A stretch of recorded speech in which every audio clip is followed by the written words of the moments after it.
Baik, kita masuk ke upgrade latar belakang skripsi yang dibuat. Jadi kita masuk ke teknik lanjutan from AI agar latar belakang kita lebih ilmiah dan layak publikasi.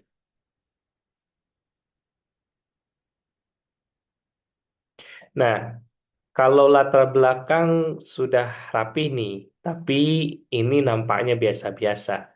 Nah, tulisan rapi dan terstruktur tapi kurang mendalam secara akademik masih berupa deskripsi umum tanpa analisis kritis.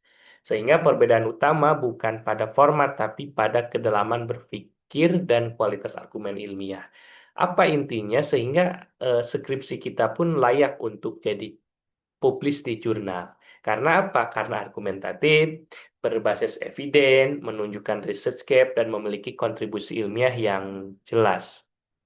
Nah, masalah umum setelah pakai AI dasar itu ya biasanya kan terlalu deskriptif, tidak analisis, lalu research gap-nya lemah, minim citasi akademik, ataupun tanpa menemukan novelty terkait dengan penelitian yang dilakukan. Maka upgrade mindset dari menulis ke berargumentasi. Kenapa? Karena latar belakang skripsi itu bukan hanya narasi, tetapi membangun argumen ilmiah yang kuat dan meyakinkan. Maka perlu ada evidence, data dan fakta penelitian teknis, ada gapnya, celah dalam literatur yang perlu disitasi, lalu ada urgensi mengapa penelitian ini penting sekarang, serta kontribusi dampak ilmiah penelitian. Nah, ada beberapa teknik prompt AI lanjutan. Gunakan struktur prompt AI untuk menghasilkan latar belakang yang lebih dalam dan akademik. Yang pertama, prompt analisisnya. Contoh misalnya, analisis masalah utama dalam topik ini berdasarkan tren penelitian terbaru. Atau misalnya prompt research gap-nya, identifikasi research gap dari penelitian tentang topik ini dan jelaskan kekurangan studi sebelumnya. Atau misalnya prompt argumentatif, kembangkan latar belakang skripsi yang argumentatif bukan deskriptif dengan menekankan organisasi penelitian. Tiga langkah ini beda penempatannya. Pertama terkait dengan analisis masalahnya itu masalah apa sih yang ada pada latar belakang ini dan berbeda dengan tren penelitian sebelumnya. Lalu research gap itu untuk menemukan apa riset ya gapnya terkait dengan masalah ini. Lalu terkait prompt argumentatif untuk mengembangkan latar belakang ini lebih argumentatif daripada deskriptif. Nah, lalu teknik multi-step prompt itu ada rahasia hasil lebih dalam dan akademik. Pertama, generate ide awal, minta AI meminta draft awal latar belakang dengan fenomena umum. Lalu analisis research gap-nya, minta AI juga mengidentifikasi gap dan kekurangan penelitian sebelumnya.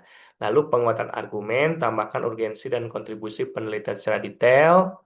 Lalu Gabungkan, gabungkan secara utuh, integrasikan semua bagian menjadi latar belakang yang koheren. Jadi tidak bisa langsung satu prompt semuanya jadi, tapi harus bertahap.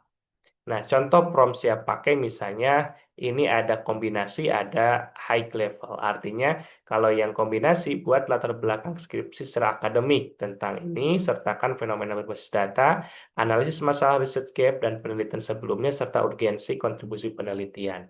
Nah, kalau yang high levelnya misalnya tuliskan latar belakang dengan gaya artikel jurnal bereputasi, logis, argumentatif, dan mengalir secara akademik. Tiga, tipsnya itu ganti topik dengan penelitian yang lebih spesifik dan tambahkan konteks bidang ilmu untuk hasil yang lebih relevan.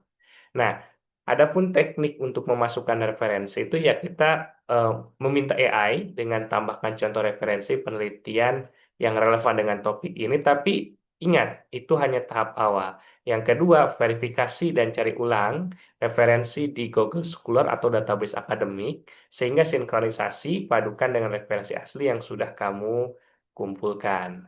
Sehingga ciri latar belakang layak publikasi, alurnya logis dan tajam, artinya argumen mengalir dan fenomena ke gap penelitian secara kohesif.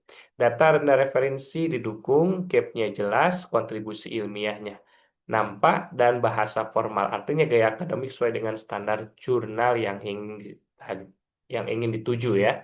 Nah, kesalahan fatal yang harus dihindari, over reliance AI. Jangan terlalu bergantung pada AI tanpa kritis dan validasi sendiri. Tidak cek sumber. Artinya, ketika kita minta sumber tanpa cek, maka ini dipertanyakan keakuratannya. Karena terkadang AI itu bisa jadi data-datanya itu tidak ada, maka perlu cek sumber referensinya. Hindari copy paste mentah tanpa menambahkan insight atau analisis dari perspektif Anda. Artinya inilah analisis unik untuk menunjukkan apa namanya itu sesuatu yang berbeda dari penelitian sebelumnya. Sehingga ingat, AI adalah asisten bukan pengganti pemikiran kritis dan orisinalitas sebagai peneliti. Nah, saya kira itu ya terkait dengan upgrade bahwasanya latar belakang ini tidak hanya sesuai secara akademik tetapi layak untuk bisa dipublikasikan.